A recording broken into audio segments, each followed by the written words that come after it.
Friend, आप सभी का स्वागत है मेरे चैनल टारगेट विद एसएससी पर। आज हम बात करने वाले हैं सभी एग्ज़ाम के लिए भारतीय संविधान की प्रस्तावना।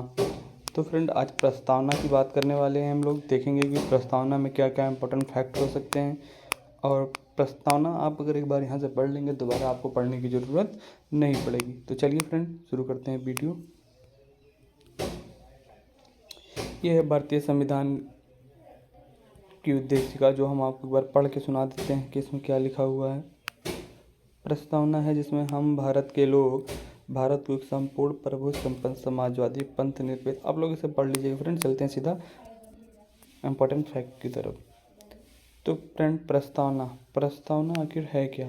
प्रस्तावना है संविधान का सूचकांक, यानी कि संविधान की पॉकेट मनी। और संविधान का परिचय पत्र किसने कहा है? N.A. पालकीवाला ने इसे कहा है। और संविधान की आत्मा क्या? ठाकुर भार्गव दास ने। और आगे चलते हैं। प्रस्तावना को हिंदी में कहते हैं उद्देशिका और इंग्लिश में कहते हैं प्रियम्बल। प्रस्तावना का जो विचार है वो अमेरिका से लिया गया है और जो भाषा है वो ऑस्ट्रेलिया से ली गई है फ्रेंड। आगे चलते हैं। प्रस्तावना का जो उद्देश्य प्रस्ताव है 13 दिसंबर 1946 को JL नेहरू द्वारा लिया गया है और स्वीकृत हुआ है 22 जनवरी 1947 को। आगे चलते हैं फ्रेंड। प्रस्तावना का विचार अमेरिका से और भाषा ऑस्ट्रेलिया से लिया गया है। प्रस्तावना में राजनैतिक, सामाजिक, आर्थिक 3 प्रकार के न्याय हैं फ्रेंड। ये तीनों जो हैं बहुत ज़्यादा इंपॉर्टेंट हैं। मैं आपको ये मार्क कर दे रहा हूँ, इसे आपको भूलना नहीं है, हर हाल में इसे याद रखना है कि प्रस्तावना में राजनैतिक, सामाजिक, आर्थिक 3 प्रकार के न्याय हैं। इसके बाद फ्रेंड हम आगे बढ़ते हैं और कहते हैं प्रस्तावना में विचार, अभिव्यक्ति, धर्म और उपासना की स्वतंत्रता 5 प्रकार से है। ये भी आपको नहीं भूलना है। और फिर आगे चलते हैं। प्रस्तावना में प्रतिष्ठा और अवसर की समानता, किसी व्यक्ति की गरिमा, राष्ट्र की एकता एवं अखंडता की समानता 2 प्रकार से। तो फ्रेंड, हम देखेंगे कि प्रस्तावना में जो है वो न्याय 3 प्रकार का है।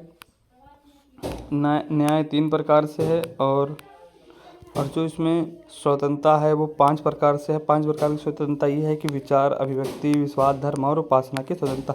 जबकि ये बहुत बार एग्जाम में सीधा क्वेश्चन यहाँ से बन जाता है कि प्रस्तावना में न्याय कितने प्रकार का है और समानता कितने प्रकार का है।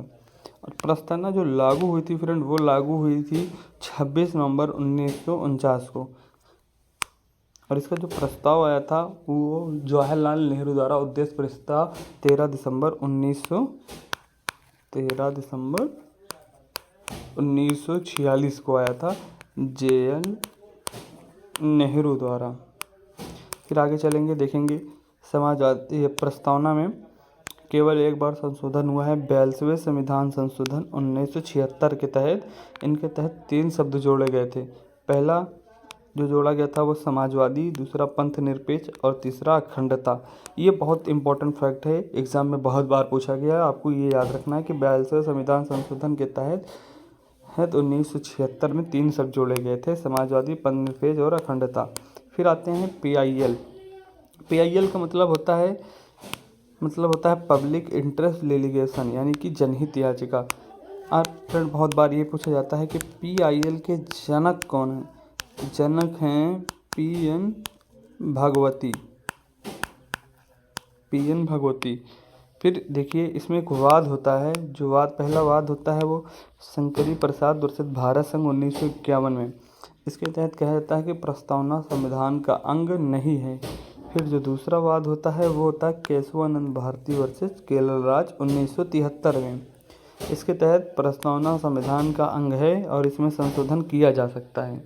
तो और इसी के तहत जब ये 1973 में हो गया तो फिर यहाँ पर 42वें संविधान संशोधन 1976 में एक संशोधन होता है और इसके तहत प्रस्तावना में 3 शब्द जोड़े जाते हैं, समाजवादी, पंथ निरपेक्ष और अखंडता।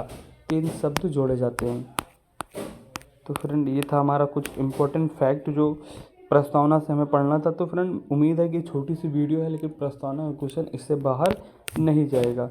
अगर इससे बाहर क्वेश्चन चला गया फ्रेंड तो आप आके बताइएगा कि हाँ, इससे बाहर क्वेश्चन चला गया है। और रही भारतीय संविधान के उद्देश्य का, अगर आप डिटेल से पढ़ना चाहते हैं तो ये PDF मैंने लगा दिया है। आपको मैं एक बार पढ़ के भी समझा देता हूँ। क्या है कि हम भारत के लोग भारत को एक संपूर्ण प्रभुत्व संपन्न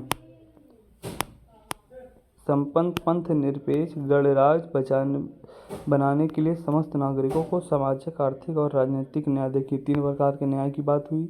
फिर विचार, अभिव्यक्ति, विश्वास, धर्म, उपासना, 5 प्रकार की स्वतंत्रता, प्रतिष्ठा और अवसर की समानता। देखिए 2 प्रकार की समानता हो गई। और उन सब में व्यक्ति की गरिमा और अखंडता सुनिश्चित करने और बंधुत्व को बढ़ाने के लिए देशों की संविधान सभा में आज तारीख 19 नवंबर 1995। देखिए फ्रेंड, ये इंपॉर्टेंट फैक्ट ये है कि 1900 देखिए इसका प्रस्ताव जो आया था वो 13 दिसंबर 1946 को, यानी कि द्वितीय संविधान सभा की बैठक में जवाहरलाल नेहरू द्वारा। और उसका जो स्वीकार किया गया था वो स्वीकार किया गया था 22 जनवरी 1947 को। लेकिन इसको लागू किया गया था 26 नवंबर 1949 को। तो फ्रेंड, उम्मीद है कि आप लोगों को ये समझ में आया होगा। बहुत ही अच्छी वीडियो फ्रेंड, आप यकीन मानिए कि इससे बाहर क्वेश्चन नहीं जाएगा। तो आप लोगों से उम्मीद है कि चैनल को सब्सक्राइब करेंगे, शेयर करेंगे। तो मिलते हैं अगली वीडियो में, तब तक जय हिंद, जय भारत।